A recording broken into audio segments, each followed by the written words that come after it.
Well, parenting is one tough job, and both mother and father have important roles to play in the lives of their children. Well, today we want to take a closer look at the interesting dynamic of father-daughter relationships. Our guest pediatrician, Dr. Meg Meeker, has written a best-selling book on this topic, and it's now been turned into a movie. Let's take a look at a clip from Strong Fathers, Strong Daughters. With 3 daughters, this is wisdom, my friend. Read carefully. Looks like it's been through battle. Consider it a field menu. Zozo Partey, the Todd Bob? Get your hands off my daughter. Hey, bro. Get in the car, now. No. I hate you! I'm really tired of feeling like the bad guy here.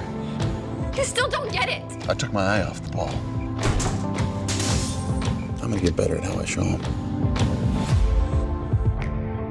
Daughters are gifts to guide, love, teach. But they're not for us to keep. Loving you changed me. Loving you saved me. At some point, you realize your daughter's taking her last ride on your shoulders. I'm learning to let go of my plans and start trusting God with his.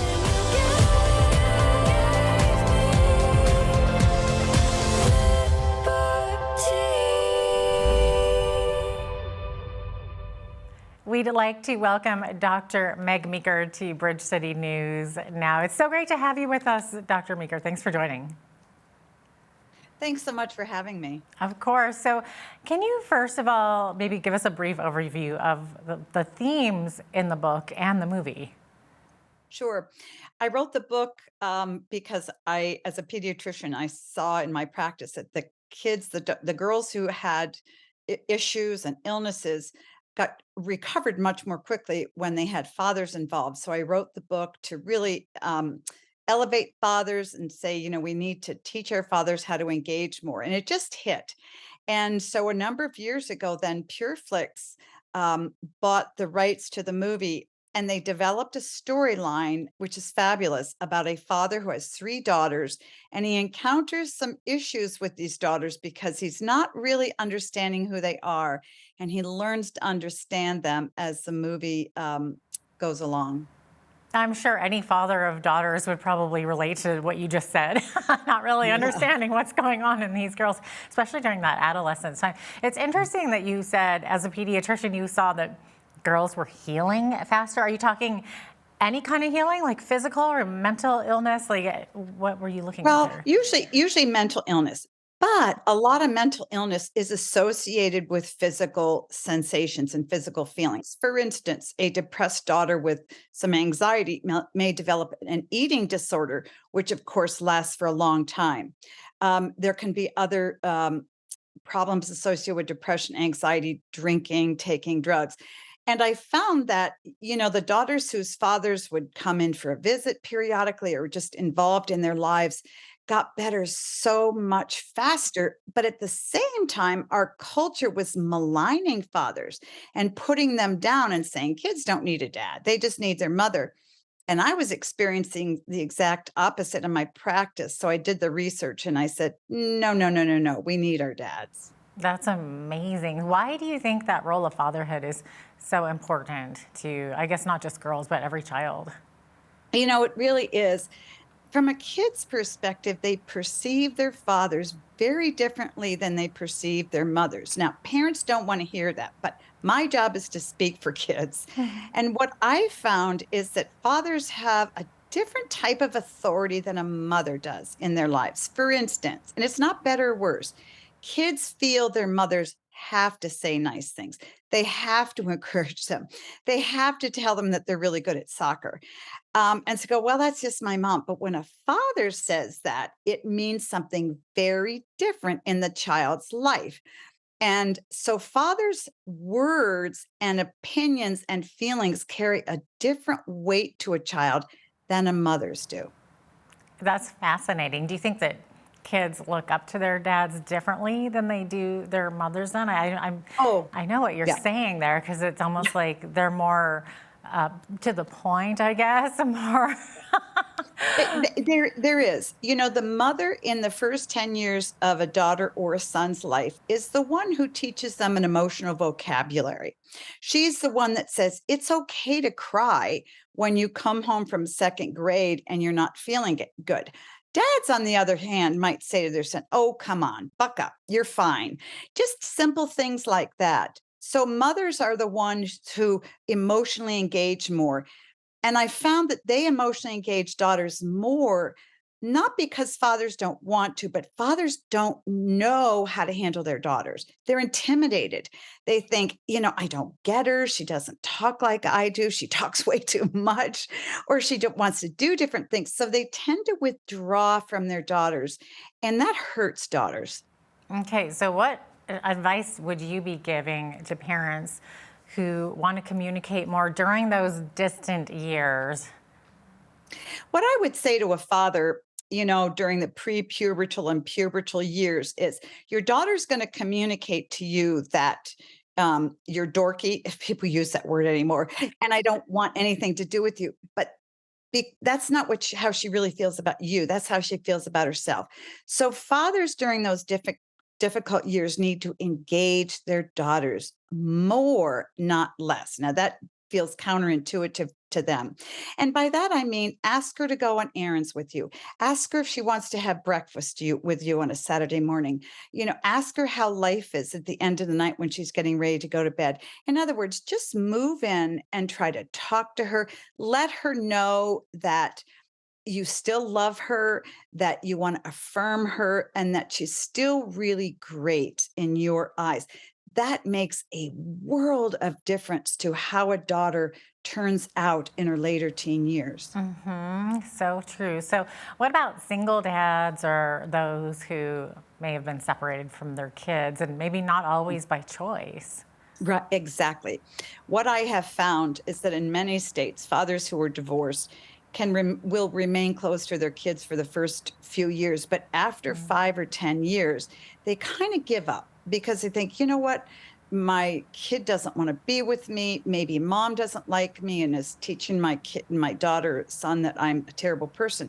So they tend to pull back. So don't do that if you're divorced. Stay with that child. If you're a single fathers can be amazing. As a matter of fact, some of them will emotionally connect better with their kids, their daughters, than their mothers will. And I have seen that over and over. So I would tell a single father, don't try to be two people. You can't be dad and mom. You can be a great dad. Find a woman that that you trust, like your mother, a grandmother, an aunt, that you can expose your daughter to, who can see how does a good woman look like? How does a good woman live? What does she say? How does she dress? How does she treat other people? And also that your daughter can see how you interact with that other woman so she can learn what to expect as she becomes a woman with an older man. I feel like we've been having this same conversation for years, but about women, the single moms, and raising boys, and try to find that positive male role model. I mean, it works just the same in reverse, doesn't it? Exactly. And kids need to, particularly daughters, need to attach to fathers just like they need to attach to mothers. We talk about the importance of attachment early in life and then later on in life. And we tend to focus on attachment to mothers, but kids need strong attachment to their dads, particularly daughters, in order to get a fuller sense of who they are as a girl and then a woman, and what to expect when it comes to how to be treated by boys and men in their lives. Are girls more impacted by not having a father figure in their life than boys are? I know you hear it said that it can affect them really, like later on in their dating lives and their marriages. Absolutely. Every child has a part of their heart they want their dad to fill. And every daughter wants that desperately. And that's why this whole, thinking and teaching that dads aren't important is devastating to daughters. A son, on the other hand, has that same need for attachment to dad, but he needs affirmation of himself as a man. that he can be a good man. And that's what a father needs to bring to a son. He needs to teach his daughter, yes, she's great at different things, she can excel in different things, but he doesn't need to affirm her womanhood like he needs to affirm a son's manhood in order to transition into a healthy adult. Wow. Is it ever too late for a father to maybe mend a broken relationship with his kids or with his, like, I know we're talking about daughters here specifically. No. Fathers ask me that a lot and they give up. A father may be 50 and he has a daughter who's 25 and he said, it's too late. I said, it isn't. And here's why, because every daughter is connected to her father. He was her first introduction to male love, to male trust and everything. So she wants to reconnect. She has an ache in her heart to know her dad. But dads need to know that, and they need to initiate reconciliation because a daughter still feels at 25 that her dad is the one he's the grown up, even though she's a grown up, but she wants her dad to make those first overtures. It's never too late. And it really, short of just a few awful violations that a father may make against a daughter, it almost doesn't matter what the father's done. A daughter is the most forgiving woman a father will ever know because she needs him. His wife doesn't really need him. His mother doesn't need him. A teacher doesn't need, but his daughter wants him and needs him. So once dad's recognized those feelings are still in her heart, and if he just taps into those, she will come around, but it can take months or even years. But be patient. I can really connect with what you're saying because I just reconnected with my dad, I want to say 5 years ago after 35 years. So yeah, I can completely relate to that. So, what encouragement would you give to dads and moms who are currently raising kids? It's the hardest job on earth. Let's face it. Yeah, it is the hardest job and the most important job you'll ever do. I would encourage fathers and mothers to focus on the big things. Don't focus on all the small things that are making you so uptight and so anxious. What sports your child plays, how he's doing in school, this kind of a thing. But focus on, first of all, make sure you're giving your child affection, particularly dads to their daughters. Mothers tend to give it to their sons and daughters. Dads tend to pull back. So, a hug, a pat on the head, a kiss on the cheek, just randomly. And that is huge for a daughter. Make sure you're giving her enough attention. Intentionally set aside 10, 15 minutes a week just to do something one on one. Take her to the park, take her to the library. If you're going to do errands, take her with you. Or if she's a teenager, ask her what she likes to do and say, well, I don't know anything about that, but I'd like to go with you. And then finally, a father needs to affirm his daughter. You don't want to tell her she's a great soccer player if she's terrible, but you want to affirm to her that she is a wonderful girl or woman to him, and that she's given gifts in her that God gave her gifts that she needs to use in order to give her life purpose and meaning. And a father wants to help her find out what those gifts are. And they may not be physical gifts. They may be things like empathy or patience or courage. And so to affirm character qualities in their daughters is very, very important, particularly for a father in his daughter. So, Dr. Meeker, why do you think that your movie, your book, really, it's called Strong Fathers, Strong Daughters, why do you think that resonated with so many people? Did you initially think it would ever become a movie? No, no. Actually, I wasn't even sure I was going to write the book. It came about because my publisher and I had her husband stayed home with her three daughters, and she was a breadwinner. And my husband had stayed home with my three daughters, and our daughters had wonderful relationships with their fathers. So we came up with the idea of a book because we really wanted to affirm who fathers are in their daughters' lives. And we never had the belief or the expectation it was going to hit a nerve in men. And I think it did so well and is doing so well because it tells it tells fathers who they are through their daughters' eyes. And I think that when you teach a father how his daughter sees him, it's transformational. Dads go, "Are you kidding? I never knew she wanted me that much and she loved me that much. I had no clue."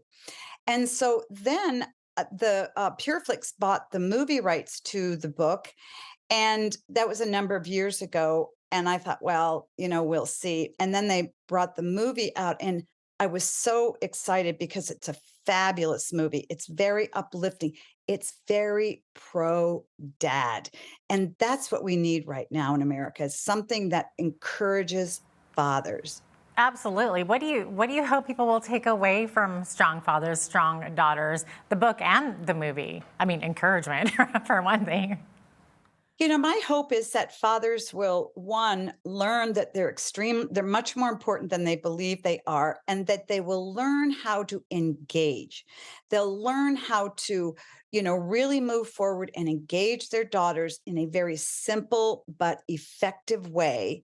And I know they can do that. So the movie should inspire them. And then the book and something else I have online called the Masterclass teaches them how to do it. And it's not that hard. And I try to take that intimidation factor out for fathers. And I think, we're pretty successful at doing that. Amazing. I can't wait to see the whole movie there. Looks like we are out of time, but thanks so much for being with us today, Dr. Mika. We really appreciated having you on. Thank you.